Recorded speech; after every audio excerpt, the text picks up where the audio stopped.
देखो, आज की इस वीडियो में जो हम लोग बात करने वाले हैं वो जनरली जब भी स्टूडेंट एडमिशन लेने जाते हैं ना या फिर अभी के टाइम में क्या होता है उनके पास एक बहुत बड़ा कंफ्यूजन होता है क्योंकि वो लोग प्रिपरेशन करते हैं नीमसेट का। और उसके बाद क्या होता है कि यदि उनको एक सेल्फ डाउट जरूर रहता है कि भाई नीमसेट नहीं निकला तो मैं क्या करूंगा। तो प्राइवेट कॉलेज जाना चाहिए कि नहीं, और प्राइवेट कॉलेज में यदि सबसे नंबर वन की बात करें तो वीआईटी तो आता ही है। मुझे नहीं लगता क्योंकि इंडिया में कोई भी प्राइवेट कॉलेज वीआईटी के बाद ही आता होगा फॉर एमसीए ओनली। एक बात याद रखना, जब भी मैं ये बात बोलता हूँ वीआईटी नंबर वन है, फॉर एमसीए के पर्पज से बोलता हूँ। मुझे नहीं पता बीटेक के बारे में और किसी चैनल के बारे में, आई मीन और किसी कोर्स के बारे में। For MCA only VIT is the number one in India. ठीक है।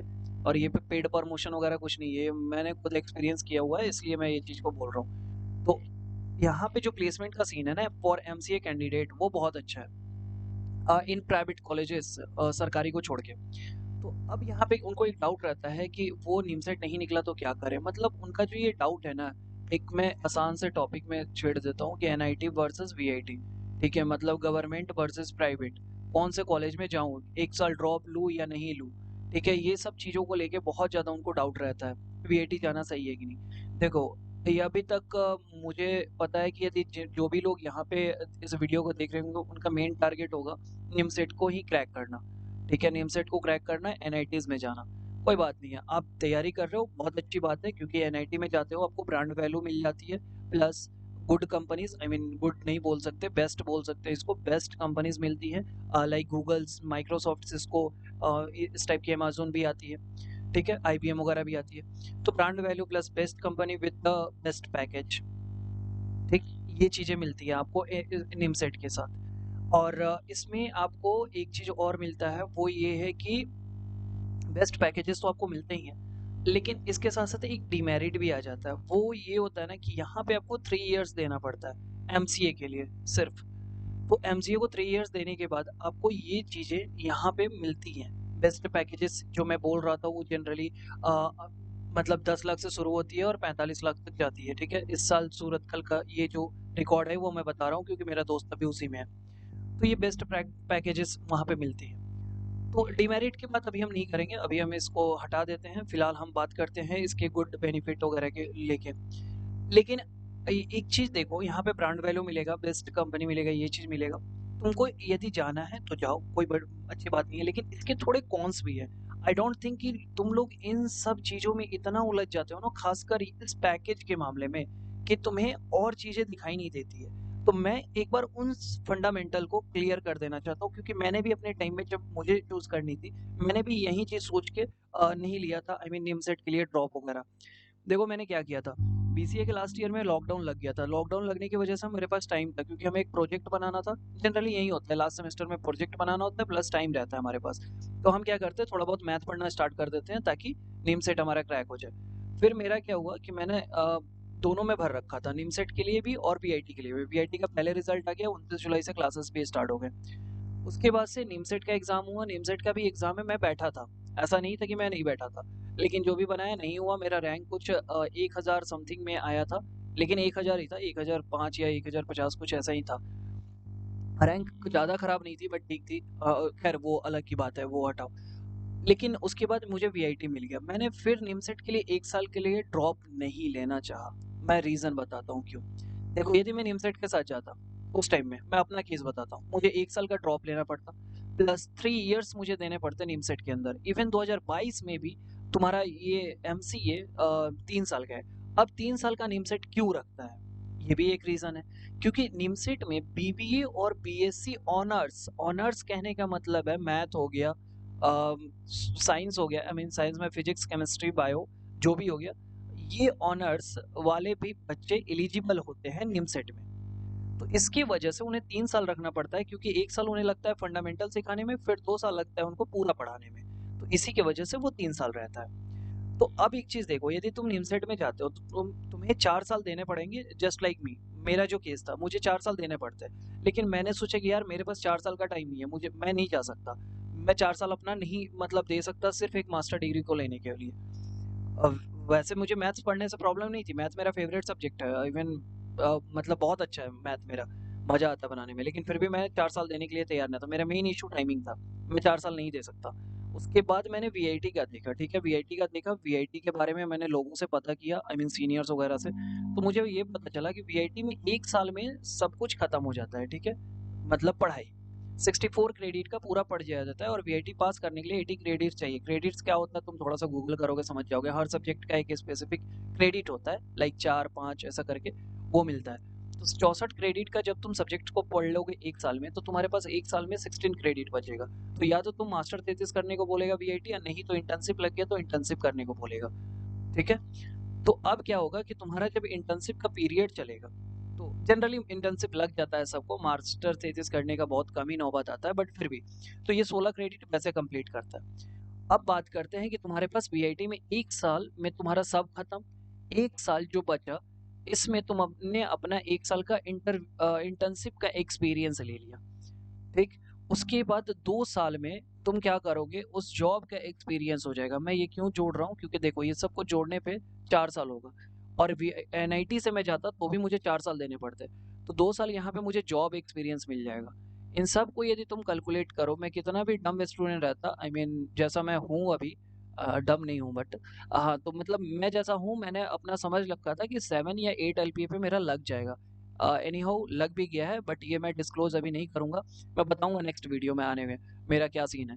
तो 7 या 8 एलपीए पे जनरली किसी का भी पैकेज लग जाता है, तो 7 ही पे मानते हैं एक एवरेज प्लेसमेंट को कंसीडर करके ड्रीम में, कि 7 एलपीए पे उसका लगता है। 2 साल के बाद उसको सोचो तुम 8.5 या 9 के करीब में मिलना शुरू हो जाएगा, क्योंकि इंक्रीमेंट होता ही है, ये बात सबको ही जानता है। अब सोचो कि जब 4 साल बाद एक बच्चा एनआईटी से निकलता है, उसके पास क्या रहा? हाँ, यदि वो टॉप 5 एनआईटी से है, तो उसके पास ऑब्वियसली 22 एलपीए का एक एवरेज प्लेसमेंट ज़रूर होगा, मैं मानता हूँ।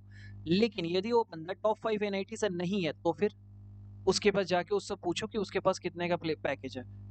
एक बार मतलब पूछ के देखो, तुम्हें समझ में आ जाएगा, क्योंकि टॉप 5 ही एनआईटीज़ जो हैं वो अच्छी हैं। प्लेसमेंट देने के मामले में जो तुम 45 और 10-20 एलपीए गूगल, माइक्रोसॉफ्ट का ख्वाब देखते हो, वो सिर्फ टॉप की कंपनीज ही होती है, आई मीन टॉप के एनआईटीज़ ही होते हैं जिनमें वो आते हैं।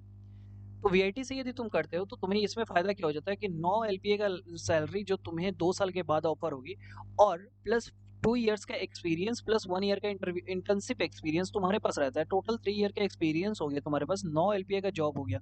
अब तुम सोचो यदि तुम स्विच मारते हो 4 साल के बाद से, यदि मिनिमम 30% हाइक में जोड़ो, तो 10,70,000 रुपए हुए लगभग।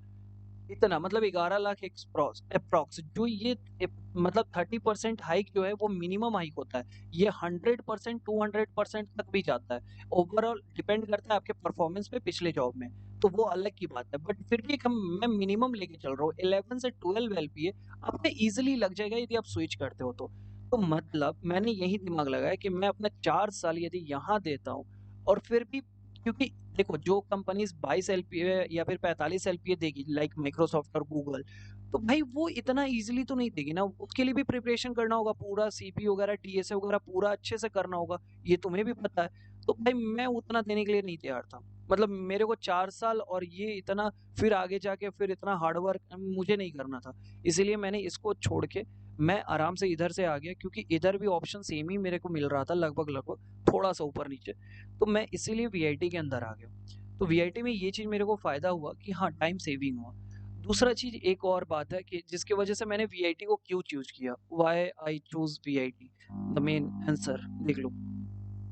वीआईटी को चूज़ करने से मुझे क्या मिला कि वीआईटी में तुम्हारा सबसे पहले टाइम सेविंग हो गया मेरा, ठीक है? दूसरा चीज़ कि वीआईटी में जो प्लेसमेंट मिलते हैं ना, वो उतने टफ नहीं होते हैं जितने आप सोचते हैं एंड कंपेयर टू एनआईटी वगैरह के।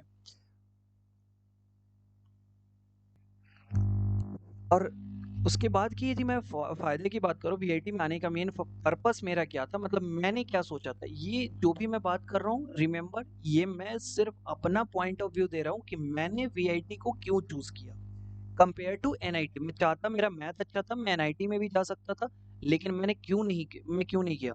तीसरा चीज जो मैं बता रहा हूँ कि मैंने वीआईटी को क्यों चूज किया, the reason behind this is, यहाँ पे ना मुझे मैथ नहीं पढ़ना था। अब तुम सोचोगे जब तुम्हारा मैथ इतना अच्छा था तो मैथ क्यों नहीं पढ़ना चाहते हो, रीजन है, मैथ यदि तुम पढ़ गए वीआईटी में एडमिशन तुमको मिल जाता, और उसके बाद तुमको यहाँ पे क्या सारी सब्जेक्ट कंप्यूटर से रिलेटेड है, कोई कनेक्शन नहीं है दोस्त।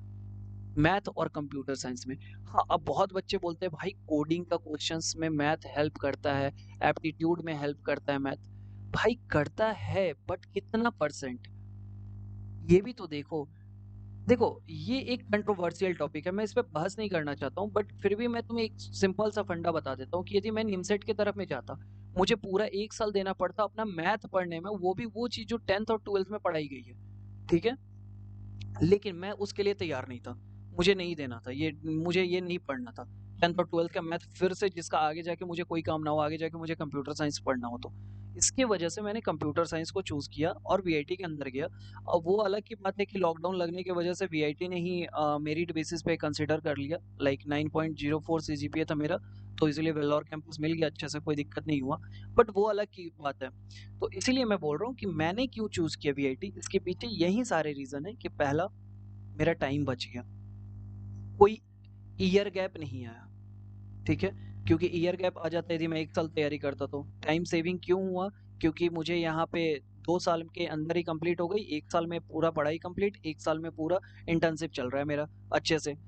और उसके बाद तीसरा चीज़ मैं बताऊँ तो वीआईटी में एडमिशन लेने के लिए मुझे फालतू के एडिशनल मैथ्स नहीं पढ़ने पड़े जो 10th और 12th में मैं पढ़ चुका हूँ, ठीक? उसका जो उसका कोई काम नहीं है, मुझे लग रहा है फिलहाल, जो मुझे अभी मतलब इन सब चीज़ों में कि काम पड़ रहा है, ऐसा कुछ नहीं है। ये इन मैथ का कोई काम नहीं है। तो इसी के रीज़न्स की वजह से मैंने वीआईटी को चूज़ किया इंस्टेड ऑफ 1 साल ड्रॉप करने के और निमसेट में जाने का।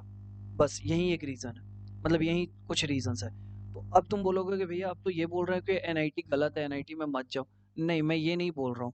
यदि तुम्हारे पास, मैं ये भी एक बात बता देता हूँ कि इतना ज़्यादा सेल्फ कॉन्फिडेंस है कि तुम किसी भी आईटी टॉप की जो है, लाइक गूगल, माइक्रोसॉफ्ट और क्या बोलूँ मैं, नेटफ्लिक्स, फेसबुक, ये सब जो भी हैं, अमेज़न, इन सबको क्रैक करने का यदि तुम्हारे पास सेल्फ कॉन्फिडेंस है कि नहीं भाई चाहे कुछ भी हो जाए हम तो क्रैक कर लेंगे, मतलब हम उतना कर लेंगे, उतना डीएसए कर लेंगे, उतना सीपी कर लेंगे, यदि ये चीज है तो वेल एंड गुड, जाओ तुम, इतना तुम देने के लिए तैयार हो, और दूसरा 4 ईयर देने के लिए तैयार हो तो।